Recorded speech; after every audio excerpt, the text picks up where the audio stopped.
Good morning बच्चों, कैसे हैं आप। आशा करते हैं आप बहुत बढ़िया होंगे और घर पर ही होंगे।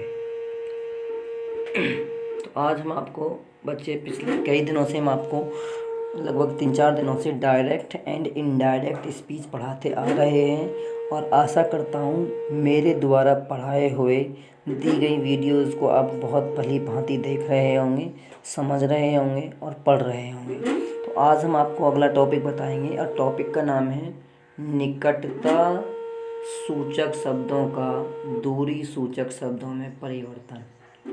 निकटता सूचक शब्दों का दूरी सूचक शब्दों में परिवर्तन। तो कैसे करते हैं वो, यानी कि जो पास वाले शब्द हैं उनको दूर वाले शब्दों में परिवर्तन करना। अब यहाँ पे दिया हुआ है डायरेक्ट से इनडायरेक्ट। ध्यान देंगे, डायरेक्ट से इनडायरेक्ट बनाते समय निकटता सूचक शब्दों का दूरी सूचक शब्दों में परिवर्तन इस प्रकार करते हैं। देखेंगे जरा कैसे। यदि डायरेक्ट स्पीच में दिस आया है तो उसको किस में बदलेंगे, दैट में। दीज आया है तो दोज में, हेयर को देयर में, नाउ को देन में, जस्ट को देन में, एगो को बिफोर में, टू नाइट को दैट नाइट में, 10 को सो में, यस्टरडे को दो प्रकार से बदल सकते हैं, द प्रीवियस डे में या द डे बिफोर में। और लास्ट, यानी जिस वर्ड से पहले लास्ट आ जाए, जैसे कि last year, last night, last Sunday, last Monday, last month, तो उसको सभी को लास्ट को हम द प्रीवियस में बदलते हैं और बाकी शब्द को सेम रहने देते हैं। नेक्स्ट को, जैसे कि next Sunday, next year, next week, next Monday, XYZ कुछ भी है तो नेक्स्ट को हम द फॉलोइंग में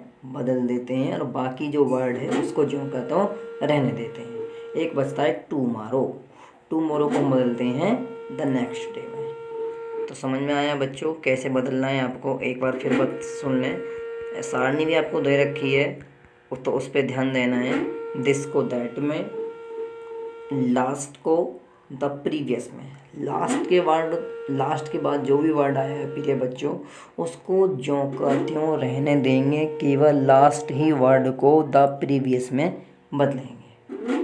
ठीक है, आगे बढ़ते हैं अब।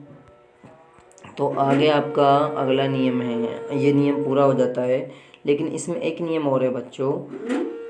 एक शब्द हो, तीन लेटर्स और होते हैं, सॉरी 3 वर्ड्स और होते हैं, दिस, हेयर और नाउ।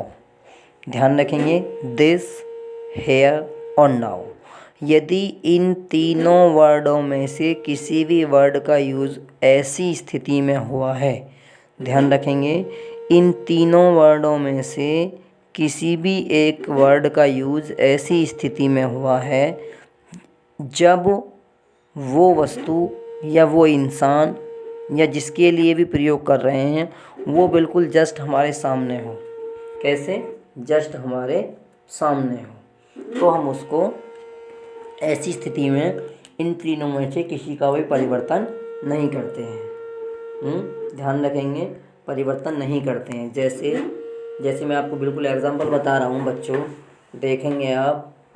ये है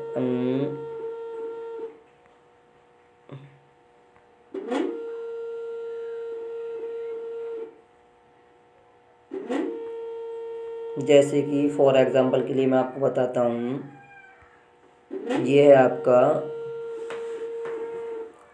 मेरे हाथ में एक पेन है, this is my pen, this is my pen. समझ रहे हैं, दिस इज़ माई पेन, यह मेरा पेन है। तो ऐसी स्थिति में अब ये पेन है, देखो ज़रा, ये पेन है और यहाँ पर मैं हूँ, ये पेन मेरे सामने है। तो ऐसी स्थिति में डायरेक्ट स्पीच में अगर दिस का प्रयोग हुआ है तो उसको बदलेंगे नहीं, दिस में ही रहने देंगे। ध्यान देने वाली बात है, दिस को दिस में ही रहने देंगे। इसी प्रकार कहें, यहाँ पर ये है,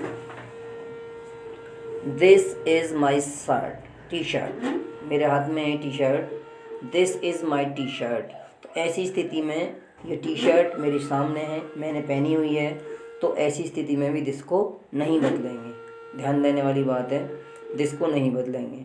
और इसी प्रकार जैसे कि I lived hair happily, I lived hair happily, तो ऐसे में अब यहाँ आई लिव्ड हेयर हैप्पीली, मैं यहाँ बड़े प्रसन्नतापूर्वक रहता था। तो जो वक्ता है, स्पीकर जो है, जो उस हेयर की ओर सिग्नल दे रहा है, वो जो स्थान है वो बिल्कुल उसके सामने है। तो ऐसी स्थिति में भी प्यारे बच्चों हेयर को नहीं बदलेंगे। एक सेंटेंस और है, जैसे कि मैं कहूँ I buy it now, I buy it now, मैं अब इसको खरीद लूँगा। आई बाई इट नाउ, मैं इसको खरीद लूँगा। तो अब किसको खरीद रहा हूँ मैं? पेन को। अब मैं किसको खरीद रहा हूँ? पेन को। और पेन कहाँ है? जस्ट मेरे सामने, मेरे पास में। तो प्यारे बच्चों ऐसी स्थिति में हम नाव को किस में बदलते हैं? देन में, THEN। तो प्रिय बच्चों, डियर स्टूडेंट्स, ऐसी स्थिति में हम अब नाव को देन में नहीं बदलेंगे क्योंकि पेन हमारे बिल्कुल सामने हैं। तो प्यारे बच्चों मैंने तीनों का आपको एक एक एग्जाम्पल बताया है। आशा करता हूँ आपको ये बिल्कुल वीडियो आपको समझ में आया होगा और समझ में आया होगा। अब मैं आपको एक एक्सरसाइज दूंगा बच्चों, आप उस एक्सरसाइज को आपको अपनी फेयर कॉपी में बनाना है।